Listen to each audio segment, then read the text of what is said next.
Yohanes Pembaptis sudah bangkit dari antara orang mati, dan itulah sebabnya kuasa-kuasa itu bekerja di dalam dia. Bapak Ibu, saudara-saudari sekalian, pada zaman Yesus sudah ada kepercayaan bahwa orang mati itu akan mengalami kebangkitan. Itu dikatakan oleh Herodes juga.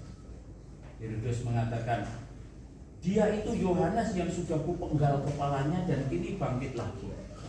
Jadi kepercayaan itu memang sudah ada di dalam masyarakat.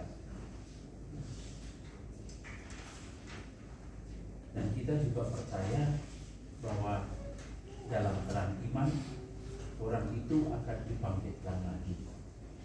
Lebih dari itu, bahwa kebangkitannya bukan karena kekuatannya sendiri, tapi akan dibangkitkan oleh Tuhan Yesus. Wah, ini seru. Yang membangkitkan kita itu Tuhan Yesus. Belum lama saya itu ngobrol dengan seorang ibu yang mendampingi mamanya yang lanjut usia, sakit-sakitan, dan menurun terus. Dalam omong-omong itu saya sampai pada suatu titik untuk mengatakan, ya sudah, siapkan saja bagi beliau jalan hidup abadi. Karena dari segi medis, usia, dan kenyataan yang sedang dialami oleh mamanya tidak akan lama lagi meninggal. Tapi perkataan saya itu dianggap terlalu keras. Romo kok tidak kasihan kepada orang hidup? Jadi justru ini aku kasihan pada kamu dan pada ibu. Apakah kita itu realistis kalau mengatakan kepada orang yang sudah sakit dan dokter saja angkat tangan, kita masih akan mengatakan kamu akan sembuh, kamu akan baik-baik saja? Bohong besar, dan itu kebohongan yang menyesatkan. Saya kira kita perlu di sini memperbarui diri kita, keberanian untuk menerima kenyataan dan berani mengajak saudara atau saudari kita yang memang sudah pada titik tertentu tidak akan sembuh, menerima kenyataan sakit itu. Dan kalau memang kematian harus datang, mari kita ajak siap-siap. Ada yang sudah siap untuk mati? Belum. Wah, nggak usah tergesa-gesa gitu. Tapi benar ya, kita tidak usah tergesa-gesa gitu ya, benar. Tapi di satu pihak, mari kita membantu saudara-saudari kita yang memang perlu untuk siap-siap, supaya tidak kita bohongi dengan niat baik, kelihatannya baik juga, tetapi tidak realistis. Sekarang titik yang perlu kita refleksikan adalah justru keberanian kita sendiri untuk membantu saudara-saudari kita mempersiapkan hidup abadi. Kalau orang beriman mengikuti Yesus bahkan tidak menjadi takut untuk omong tentang kematian, menjadi takut untuk membantu orang untuk mati secara terhormat, jangan-jangan kita itu mengatakan baik-baik saja, tetapi kita itu penakut dan tidak, sehingga kita tidak membantu orang lain. Wah, ini berat kalau konsekuensinya itu. Kita menjadi penakut, lalu kita tidak ingin membantu orang lain. Lebih-lebih pada titik yang sangat penting, krusial untuk memasuki jalan hidup abadi. Kelihatannya keras itu, tapi realitasnya begitu. Maka saya ingin mengajak Bapak Ibu, saudara-saudari sekalian, mari kita kembangkan cara-cara untuk mendampingi saudara-saudari kita yang sakit, yang jelas tidak akan sembuh, yang mendekati kematian, supaya kita siapkan. Gimana caranya? Ya mari kita belajar bersama.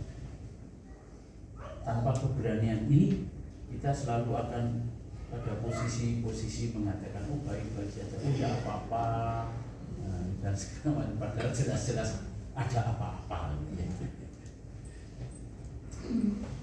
Pada hari ini dengan peristiwa kita mengenangkan kepergian saudara kita Bapak Clemens Karel Halim,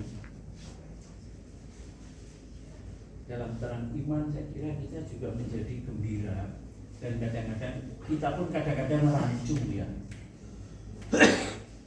Kalau dari segi waktu 1 tahun gitu ya, apakah mungkin Tuhan dalam waktu 1 tahun itu diam saja pada jiwa-jiwa yang sudah dipanggil? Mungkin Tuhan masih menutup surga itu untuk beliau? Kayaknya enggak lah ya. Nah ini iman Katolik itu kadang-kadang menjungkir balikkan kebiasaan yang lain. Dalam terang iman kita kan Allah yang penuh belas kasih itu kan tidak mungkin tidak cuek gitu ya. Tidak mungkin. Allah tidak bisa cuek pada keselamatan itu. Tapi doa yang kita mohon adalah supaya dia diselamatkan, ampunilah dosa. Lah sudah diampuni kok. Saat itu kan kalau Tuhan sudah mengampuni dosanya, kenapa kita masih merengek-rengek gitu ya? Tuhan ampuni dosa dia. Bukan itu soalnya. Ada 2 hal. Yang pertama, bahwa kita beriman, percaya bahwa Tuhan mengampuni. Ya, ini tidak bisa ditawar dan itu menjadi keyakinan. Oke. Nah, mengapa kita berdoanya kok semoga dia diampuni dosanya, semoga begini, semoga begitu? Nah, ini adalah cara kita berkomunikasi. Misalnya saya ketemu teman, gimana kabarmu, sehat toh? Jelas-jelas kalau di gereja, orang gereja mesti sehat toh. Masih tanya, kamu sehat ya? Kan sebenarnya tidak relevan. Tetapi mengapa itu kita tanyakan, kamu sehat, kamu sehat? Bukan soal sehatnya orang ini, tetapi itu adalah bagaimana kita itu ingin membangun jembatan komunikasi. Ngomongnya apa terserahlah. Dari mana, kehujanan enggak, itu kan cara berkomunikasi, membuka komunikasi. Ketika kita berdoa pun kadang-kadang ya seperti Tuhan semoga dia ampuni dosanya. Ya itu cara kita berkomunikasi kepada Tuhan karena kita mempunyai pengharapan pada kebaikan Tuhan. Jadi bukannya lalu doa ini jelek, enggak. Tapi bahwa oh ya ada bahasa-bahasa lain yang perlu kita sadari bersama, bahwa cara kita berkomunikasi pada Tuhan itu juga terbatas oleh pengalaman-pengalaman kita sendiri. Tetapi itu tidak menjadi masalah. Seperti kalau kita salaman itu yang penting memang salaman gitu kan. Apakah salamannya itu dengan hati marah atau dengan takut atau dengan malu-malu, ya sudah itu perasaannya, tetapi kenyataannya adalah salaman gitu kan. Jadi kenyataan bahwa kita berdoa, doanya seperti apa, ya sudahlah, itu cara kita berkomunikasi kepada Tuhan.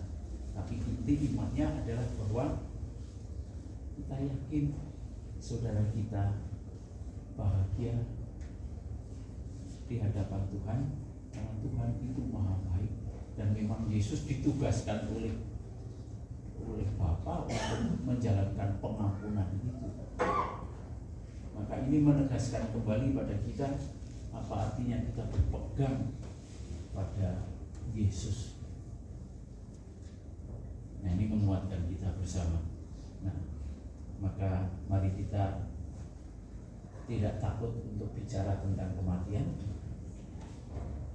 juga tidak takut untuk mengajak orang mempersiapkan hidup abadi, Kita mempunyai cara berkomunikasi dengan Tuhan meskipun tidak sempurna, tidak apa-apa, tetapi keyakinan kita, iman kita karena kebaikan Allah, Allah mengampuni orang-orang yang telah bertobat dan dipanggilnya karena keselamatan Tuhan.